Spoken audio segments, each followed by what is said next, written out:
Olá pessoal, o objetivo aqui é dar continuidade ao nosso papo sobre Peer-to-Peer Lending, ou seja, agiotagem legalizada. É um termo não muito relevante para essa modalidade, mas traz essa modalidade de uma forma bem simplificada e nos ajuda a entender realmente do que se trata, né?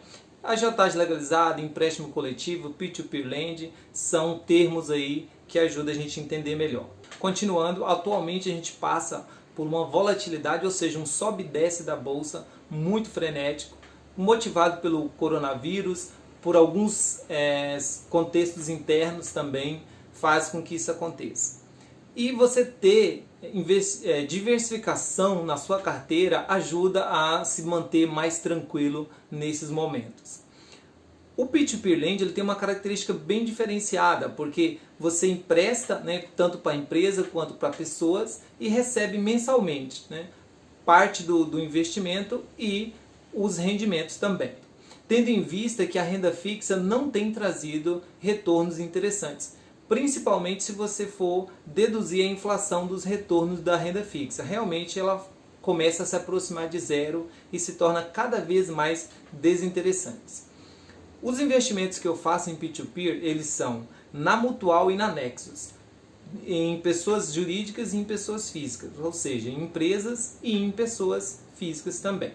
Os investimentos na Nexus, ele tem uma característica bem diferente, né? Ele trouxe muitas variáveis diferentes, ou seja, começando pelo rendimento. O rendimento no período analisado foi de 1,3 ao mês.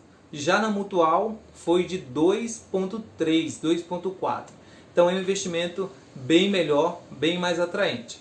Porém, a Mutual ela traz um risco maior, porque a pessoa física ela tem um risco maior do que o risco gerado por empréstimos feitos para a pessoa jurídica. Então esse é um aspecto também interessante a se levar em conta. Dentro da minha análise eu não vi, né, dentro da minha carteira, nessas duas empresas, nessas duas viabilizadoras de Peer-to-Peer, não tive um risco muito adverso. O risco foi parecido, porém o retorno foi diferente. Mas isso na minha experiência com esse tipo de investimento. Pode ser que outras pessoas tenham cenários bem diferentes desses. Um outro aspecto interessante é a respeito do imposto de renda, né? O objetivo aqui é falar apenas desses dois aspectos. Retorno, ou seja, rendimento e imposto de renda.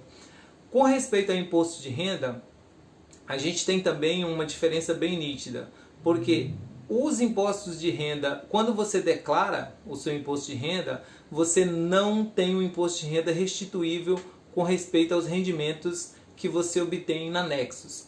Ou seja, ela faz a retenção direta antes de te passar os seus rendimentos e esses tributos que você gerou com seus investimentos na Nexus não são tributos restituíveis. Pelo contrário, os investimentos que você faz na Mutual são tributos restituíveis. Na Mutual ela não faz a retenção automática, você faz o carnê-leão mensalmente e aí você informa o quanto você teve de rendimentos ali. E se o seu rendimento for inferior a um pouco mais de 1.900, você não precisa pagar. Você vai declarar normalmente no seu carnê-leão, mas porém não vai precisar pagar imposto de renda. E no final do ano, caso você tenha impostos a pagar, você ainda tem a possibilidade de restituir, dependendo do seu cenário como pessoa que declara imposto de renda. Cada caso é um caso, né? Porém, você tem todas essas vantagens ditas aqui.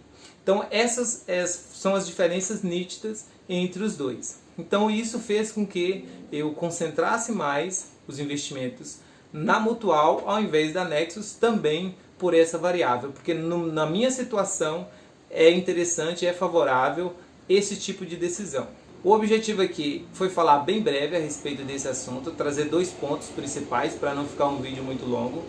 Tenho o objetivo de fazer um outro vídeo também mais específico a respeito de imposto de renda. Eu até peço, se vocês acham relevante esse assunto, coloque nos comentários, coloca um like também para a gente saber se realmente está sendo relevante ou não. E eu prometo fazer esse próximo vídeo a respeito mais focada no imposto de renda, para que também, visto que nós estamos na época de declaração de imposto de renda, então eu acredito que seja relevante. Correto? Muito obrigado pela atenção e até o próximo vídeo. Valeu!